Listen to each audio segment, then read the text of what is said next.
नमस्कार प्रिय विद्यार्थियों, correct form of the verb के टॉपिक को आगे बढ़ाते हुए गत वीडियो में आपने पास्ट इंडेफिनिट टेंस के बारे में पढ़ा, जिसकी आपने मीनिंग पढ़ी, सब्जेक्ट वर्ब एग्रीमेंट पढ़ा, स्ट्रक्चर के बारे में पढ़ा, आइडेंटिफाइंग वर्ड्स के बारे में पढ़ा, एग्जाम्पल पढ़े। इसी श्रृंखला को, इसी क्रम को आगे बढ़ाते हुए नंबर आता है पास्ट कॉन्टिन्यूअस टेंस का। ये तो आपको विदित है, पास्ट बीता हुआ समय, कॉन्टिन्यूअस माने जारी रहना, बीते हुए समय में जो कार्य जारी हो रहे थे, ऐसी घटना जो जारी है उसको आप किस में बनाएंगे? पास्ट कंटिन्यूअस में। पास्ट कंटिन्यूअस के रिज्यूम की बात करें तो रिज्यूम है was oblique verb plus V1 plus ING। प्रिय विद्यार्थियों, पास्ट कंटिन्यूअस का रिज्यूम है was verb plus V1 plus ING। अब पास्ट कंटिन्यूअस की मीनिंग, पहचान, इंट्रोडक्शन के बारे में पढ़ेंगे। मीनिंग के बारे में देखेंगे। हिंदी वाक्यों के अंत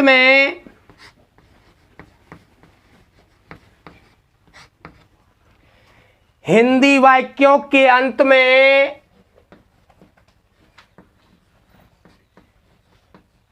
रहा था, रही थी, रहे थे या हुआ था,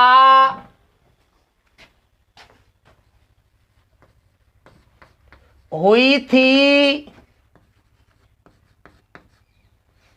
हुए थे आदि क्रिया शब्द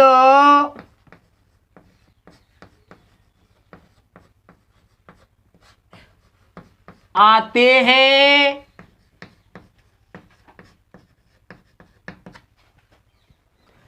तो वाक्य बनाते समय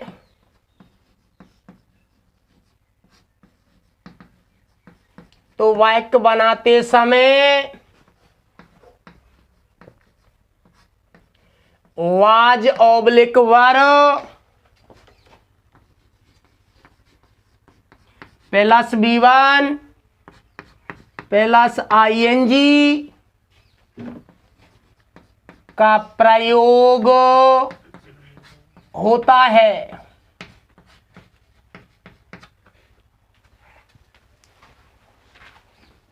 प्रिय दोस्तों, पास्ट इंडेफिनिट के जब रिज्यूम की बात आती है तो इसका रिज्यूम है was verb plus V1 plus ING। यदि पहचान की बात अपन करते हैं तो जिन हिंदी वाक्यों के अंत में रहा था, रही थी, रहे थे या हुआ था, हुई थी, हुए थे आदि क्रिया शब्द आते हैं, तो वाक्य बनाते समय was oblique verb plus V1 plus ING का प्रयोग होता है। प्रिय विद्यार्थियों, पैराग्राफ चेंज करके देखेंगे। ये रिज्यूम आपको was verb plus V1 plus ING का प्रयोग कब करना है? जब वाक्य का कर्ता क्या करे? क्रिया को करे। पैराग्राफ चेंज करके, लेकिन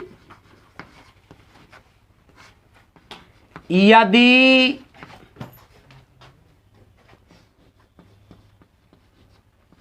वाक्य का कर्ता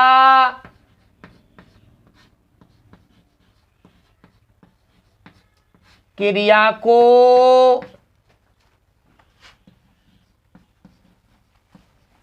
न करे तो वाक्य बनाते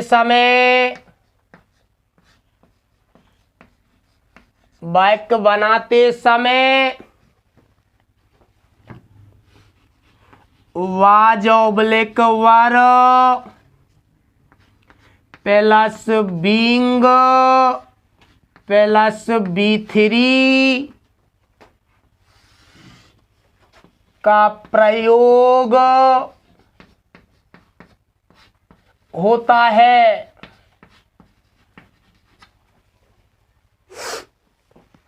प्रिय विद्यार्थियों, वीडियो को गौर से ध्यान से देखें। पास्ट कंटिन्यूअस चल रहा है, वाजवर plus B1 plus ING। Hindi वाक्यों के अंत में रहा था, रही थी, रहे थे या हुआ था, हुई थी, हुए थे आदि क्रिया शब्द आते हैं तो वाक्य बनाते समय वाजवर प्लस B1 प्लस ING का प्रयोग होता है। लेकिन यदि वाक्य का कर्ता क्रिया को न करे तो वाक्य बनाते समय was were plus being plus B3 का प्रयोग होता है। बात करते हैं बेटाओ आइडेंटिफाइंग वर्ड्स की। Correct form of the verb भरने के लिए एडवर्बों की आइडेंटी नेक्स्ट बिंदु देखेंगे। आइडेंटिफाइंग वर्ड्स,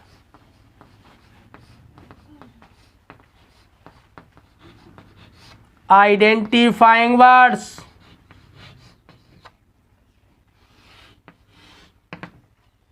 यदि किसी अंग्रेजी के वाक्य में at that time,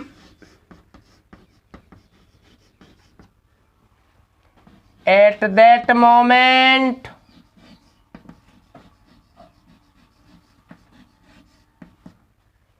at that instant,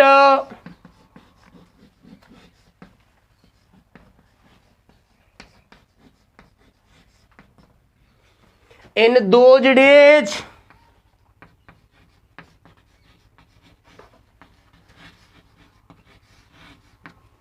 then while आदि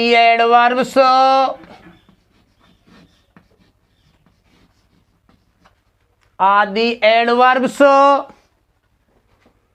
आते हैं तो पास्ट कंटिन्यूअस अर्थात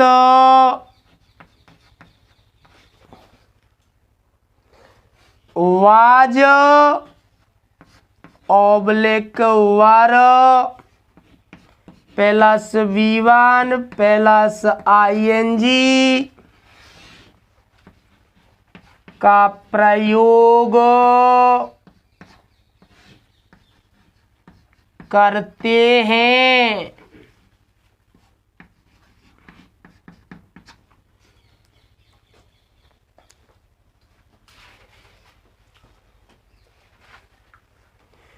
प्रिय विद्यार्थियों, आइडेंटिफाइंग वर्ड्स की बात करें। यदि किसी अंग्रेजी के वाक्य में at that time, at that moment, at that instant, in those days, then, while आदि एडवर्ब्स आते हैं तो उस वाक्य में पास्ट कंटिन्यूअस अर्थात was oblique were plus B1 plus ING का प्रयोग करते हैं या होता है। विद्यार्थियों, पास्ट कंटिन्यूअस की श्रृंखला को जोड़ते हुए रिज्यूम हुआ was oblique were plus B1 plus ING। Meaning पहचान हुई, हिंदी वाक्यों के अंत में रहा था, रही थी, रहे थे या हुआ था, हुई थी, हुए थे। लेकिन वाक्य का कर्ता क्रिया को करे तो was verb plus V1 plus ING का प्रयोग करो। लेकिन यदि वाक्य का कर्ता क्रिया को ना करे तो was verb plus being plus V3 का प्रयोग करो। Identifying words, at that time, at that moment, at that instant, in those days, then, while आदि एडवर्ब्स यदि किसी वाक्य में प्रतीत होते हैं, आते हैं, तो ये एडवर्ब्स पास्ट इंडेफिनिट टेंस को शो करते हैं और उस वाक्य में ब्लैंक होने पर आपको पास्ट कॉन्टिन्यूअस अर्थात was verb plus V1 plus ING का प्रयोग करना होता है। Resume, meaning, identifying words. अगला स्टेप आता है सब्जेक्ट वर्ब एग्रीमेंट। अगला स्टेप है subject verb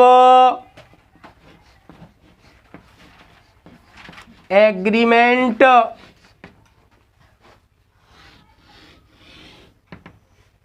subject verb agreement. Subject verb agreement में एरो का चिन्ह डाल के देखेंगे प्रिय विद्यार्थियों। सब्जेक्ट वर्ब एग्रीमेंट की बात करें, सभी वाक्यों में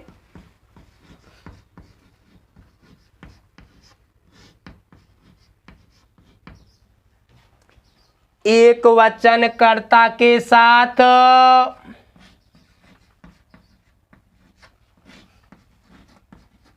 एक वचन कर्ता के साथ वॉज तथा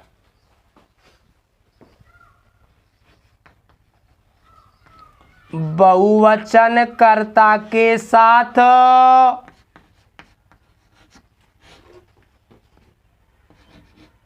वर का प्रयोग होता है, का प्रयोग होता है।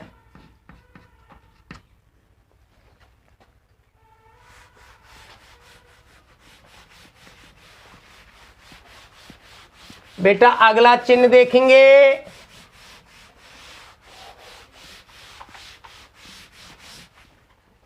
अगला चिन्ह है सब्जेक्ट वर्ब एग्रीमेंट का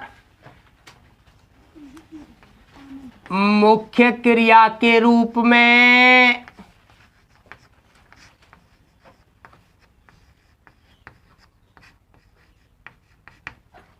मुख्य क्रिया के रूप में V1 प्लस ING का प्रयोग होता है, का प्रयोग होता है। विद्यार्थियों सब्जेक्ट वर्ब एग्रीमेंट का अर्थ होता है कर्ता के अनुसार क्रिया का प्रयोग करना। पास्ट कंटिन्यूअस में कर्ता के अनुसार क्रिया का प्रयोग किस प्रकार किया जाता है, इस पर गौर करते हुए आपको देखना है।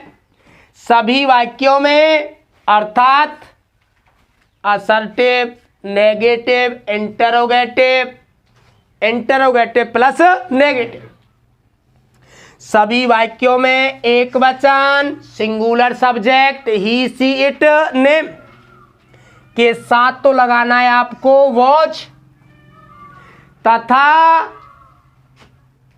ही, सी, इट, नेम, आई इनके साथ लगाना है वॉच, क्योंकि आपको विदित है आई कर्ता को सिंगुलर भी माना जाता है और प्लूरल भी माना जाता है। अगर आई कर्ता को हम सबमिट करते प्रेजेंट टेंस में तो प्रेजेंट टेंस में इसको सिंगुलर सब्जेक्ट ना मान के प्लूरल माना जाता है, और पास्ट टेंस में जब सबमिट करते हैं, पास्ट टेंस की, पास्ट की घटनाओं की जब चर्चा करते हैं तो पास्ट कंटिन्यूअस यानी पास्ट टेंस में आई कर्ता को सिंगुलर सब्जेक्ट माना जाता है। तभी तो आपने सब्जेक्ट वर्ब एग्रीमेंट पे गौर किया है। सभी वाक्यों में singular subject I, he, she, it, name के साथ वॉज तथा बहुवचन subject, plural subject we, you, they और एक से अधिक नाउन्स के साथ वर्ब का प्रयोग करना होता है। इसी सब्जेक्ट वर्ब एग्रीमेंट की कड़ी को आगे बढ़ाते हुए मेन वर्ब मुख्य क्रिया के रूप में, मुख्य क्रिया बोलूं तो मेन वर्ब एमबी के रूप में आपको B1 प्लस आईएनजी का प्रयोग करना होता है। B1 प्लस आईएनजी का दूसरा नाम है B4, वर्ब की चौथी फॉर्म। प्रिय विद्यार्थियों, यह प्रेजेंट व पास्ट कॉन्टिन्यूअस टेंस की पूरी प्रक्रिया के बारे में बतलाया गया है, जिसमें आपने रिज्यूम पढ़ा, मीनिंग पढ़ी, सब्जेक्ट वर्ब एग्रीमेंट पढ़ा, आइडेंटिफाइंग वर्ड्सों के बारे में पढ़ा। प्रिय विद्यार्थियों, नेक्स्ट वीडियो में अध्ययन करोगे आप स्ट्रक्चर का, हिंदी से अंग्रेजी बनाने के एग्जाम्पल का और correct form of the verb के एग्जाम्पल का। बंद कर दो।